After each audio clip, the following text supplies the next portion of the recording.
दोस्तों नमस्कार, मैं राम सूरत यादव। पहले चरण के चुनाव के रुझान आने के बाद और दूसरे चरण के चुनाव रुझान आने के बाद ऐसा लग रहा है कि प्रधानमंत्री मोदी के हाथ से 2024 का चुनाव निकल गया है और प्रधानमंत्री इसीलिए बहुत ज़्यादा इस समय हैरान परेशान दिखाई दे रहे हैं। और राहुल गांधी बार बार इसी बात को कह रहे हैं कि प्रधानमंत्री मोदी के हाथ से चुनाव निकल गया और बीजेपी चुनाव बड़े अंतर से हार रही है। बीजेपी की सत्ता 2024 में जाने वाली है, कुछ दिन की मेहमान है और विदाई की घंटी बीजेपी की एक तरीके से बज गई है। और यही कारण है कि ध्रुवीकरण करके प्रधानमंत्री हिंदू मुस्लिम करके चुनाव को एक तरीके से चुनाव में बना रहना चाहते हैं, लेकिन पूरी तरीके से जनता इस बार नकार दिया है। जनता महंगाई और बेरोजगारी को प्रथम जो है मुद्दा बनाया है और यही कारण है कि आप देख रहे हैं कि जो है वोट प्रतिशत जो है 2019 की अपेक्षा पहले चरण में भी और दूसरे चरण में भी वोट प्रतिशत कम पड़ा है। इस बार जनता में प्रधानमंत्री मोदी के नाम पर बिल्कुल रुझान नहीं दिखाई दे रहा है और एक तरीके से महंगाई बेरोजगारी के मुद्दे पर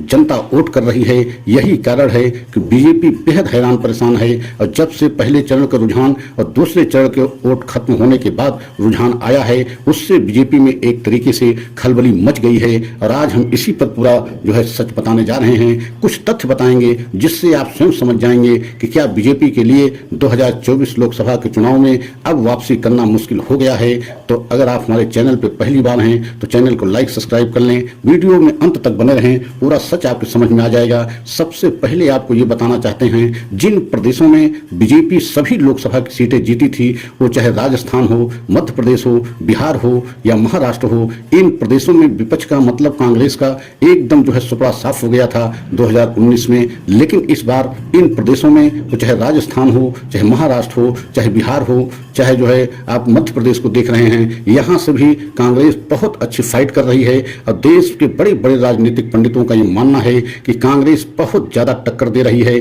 और टक्कर ही नहीं दे रही है, हर प्रदेशों में जहां बीजेपी एक तरफा चुनाव जीती थी 2019 में, वहां भी अच्छी सीटें जो है कांग्रेस जीत रही है। और यही कारण है कि इस समय बीजेपी बेहद हैरान परेशान दिखाई दे रही है। और आपको एक और अभी आपने देखा है, राजस्थान के एक मंत्री ने उनका एक वीडियो वायरल हो रहा है और वह वीडियो बहुत ही एक तरीके से ज़्यादा वायरल हो रहा है। उसमें मंत्री जी स्वयं जो है कहते दिख रहे हैं कि इस बार के चुनाव में बीजेपी के लिए बहुत मुश्किल है, क्योंकि वोट प्रतिशत जो कम पड़ रहा है उसका सीधा मतलब ये निकाला जा रहा है कि बीजेपी के प्रति जनता में कहीं उत्साह नहीं दिखाई दे रहा है और न ही प्रधानमंत्री के नाम पर कहीं उत्साह दिखाई दे रहा है। क्योंकि 2019 और 2014 के लोकसभा चुनाव में आपने देखा है किस तरीके से जनता बढ़ चढ़ के प्रधानमंत्री मोदी के नाम पर जो है वोट किया था, लेकिन इस बार ऐसा नहीं दिखाई दे रहा है। और यही कारण है कि अगर जो है बीजेपी के कई मंत्री अगर इस तरीके से जो है कहते पाए जा रहे हैं, उनका वीडियो वायरल हो रहा है, तो इसका मतलब क्या है, क्योंकि राजस्थान में भी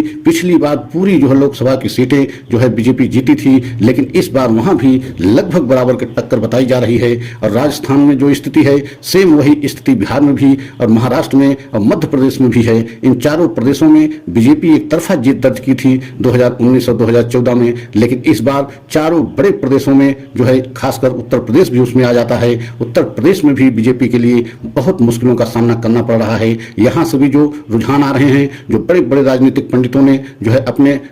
अनुसार जो आंकड़े बता रहे हैं, उसके हिसाब से बीजेपी को बहुत बड़ा झटका लग रहा है। और यही कारण है कि जब से पहले चरण के और दूसरे चरण का रुझान आया है, उससे बीजेपी एकदम जो है हैरान परेशान है। और बीजेपी को लग रहा है कि इस बार जो है इंडिया गठबंधन सभी प्रदेशों में बहुत बड़ी टक्कर बीजेपी को दे रही है। और यही कारण है, आपने देखा है कि राहुल गांधी खुलेआम जो है इस बात को कह रहे हैं कि बीजेपी एकदम चुनाव हार रही है और खासकर प्रधानमंत्री मोदी के हाथ से चुनाव निकल गया है। और यही कारण है कि मोदी जी बेहद हैरान परेशान दिखाई दे रहे हैं और इसी वजह से जो है तुष्टीकरण करके हिंदू मुस्लिम के नाम पर जो है कांग्रेस के घोषणा पत्र को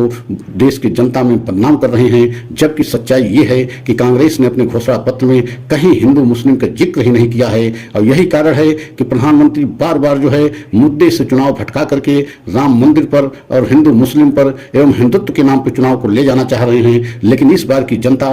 की जो है ऐसे जो है मुद्दों पर बिल्कुल जो है वोट करने के लिए तैयार नहीं दिखाई दे रही है और न ही जो है प्रधानमंत्री मोदी के नाम पर जनता वोट करने के लिए इस बार दिखाई दे रही है। यही कारण है कि बीजेपी के लिए अब धीरे धीरे जो है मुश्किलें बढ़ती जा रही हैं, क्योंकि पहले और दूसरे चरण में 2019 की अपेक्षा वोट प्रतिशत लगभग 8 से 10% वोट कम पड़ा है। इसका सीधा जो है मतलब निकाला जा रहा है कि इसका सबसे बड़ा नुकसान बीजेपी को होने जा रहा है, क्योंकि बीजेपी के नाम पर या प्रधानमंत्री के नाम पर इस बार बिल्कुल उत्साह नहीं दिखाई दे रहा है, और जो वोट पड़ रहा है वह ज्यादातर जो है इंडिया गठबंधन की सभी वोटें जो है पड़ रही हैं, निकल रहे हैं वोटर, लेकिन बीजेपी के वोटर जो है